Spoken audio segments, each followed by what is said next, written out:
Hi, this is Dr. Karen Gedney, and this is Prison Bites. Small, unexpected stories from the inside of a prison that I am bringing to the outside. As a doctor inside the prison for over 30 years and soon to retire, I thought that once a week I'd share some little stories.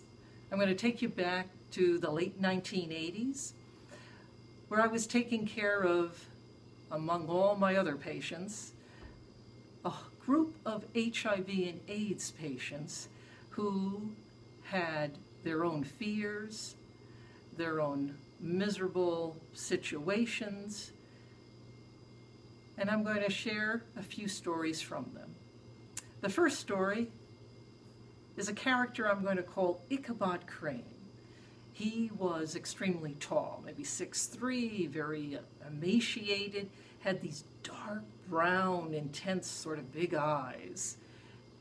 And he would come in, and I wanted to address his medical issues, and all what he wanted to talk about was issues that were in the Bible, emotional trigger points from the Bible.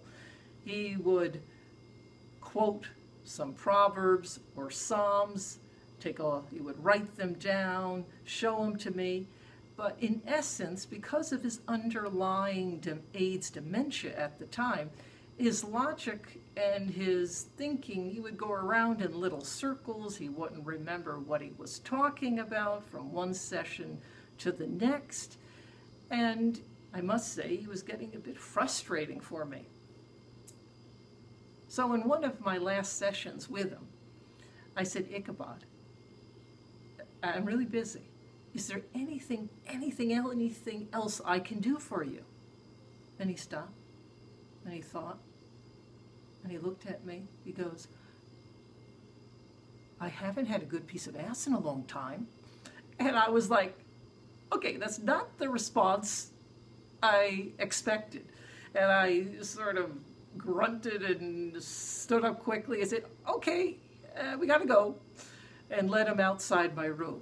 Now, fortunately, he had no memory of that the next time coming in.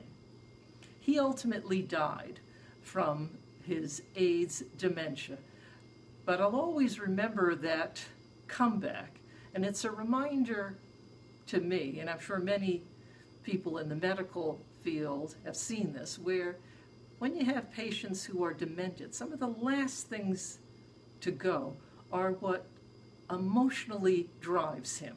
For him was the Bible and, well, nice piece of ass at the end as well. Now imagine this one. The inmates had fear of anyone knowing about their HIV or AIDS situation. And I wanted to start a support group because it was obvious that they were really hurting, and in medicine you're sort of trained that support groups can really help patients.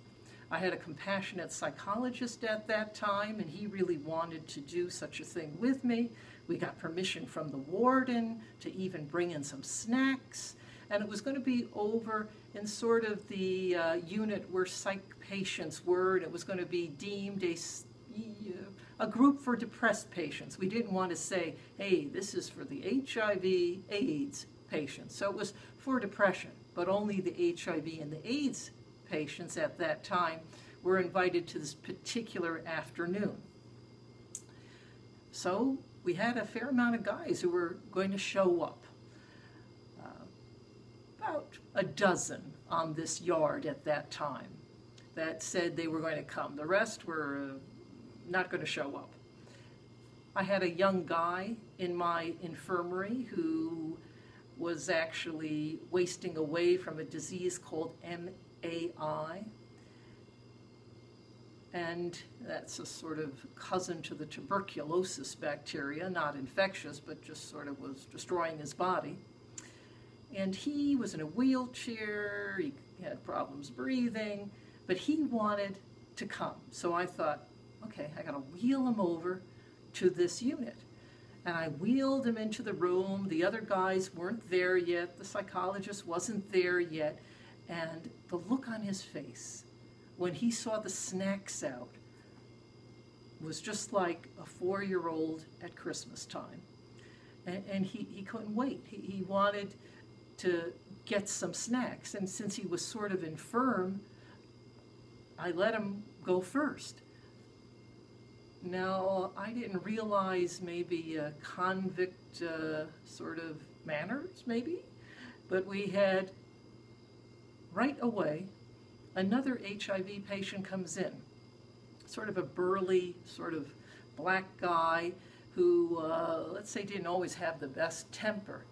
And he sees that white, scrawny kid going for the food first. And he comes right over. And the poor little white guy sitting in the wheelchair, and he goes, boom! And I must say, because I was close to it, and I saw this punch coming, what do? It had no thought.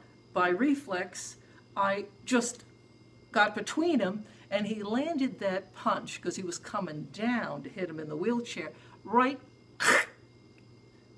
in my boob. Let me tell you, that really took the breath away from me. And my first thought was panic, actually. But it may be not what you thought the panic was from. The panic for me was not that I so much was hurt, because when the black guy saw that his punch landed on me, the fear in his face was extraordinary, because he had no way meant to hit me. And I knew there wasn't going to be a second punch coming. And as I'm trying to get my breath, all what I could think of is, if anyone finds out, this ends the support group right now. And I couldn't let that happen. So I didn't tell anybody. I had quite a nice bruise, but I didn't tell anybody. And I was so mad. And of course, I couldn't have the two of them there together. So I wheeled the poor little white guy back to the infirmary with his little snacks, which is really the majority of what he wanted anyway. And the support group went on with the psychologist, and the black guy and I never talked about that in the future. And I never got punched by him either in the future as well. I'll end with this third story about HIV. Many states have something called compassionate release, where if someone is going to die in less than 6 to 12 months, sometimes the prison and the political structure and the prison, like directors and governors, will say, okay, he's going to die, let him go home and die with the family if he's not deemed to really be a threat to society. We had an individual who had a, well, let's say, a very pushy Italian mother who had some sort of connections, and she got her son to the pardons board to basically be pardoned and go home and die at home. He was pardoned. He left the system, and then 6 days later, down in another city, committed armed robbery. And this was armed robbery in a police bar. Now, he was chased by the police, 50 yards out, drops dead. And then who does CPR?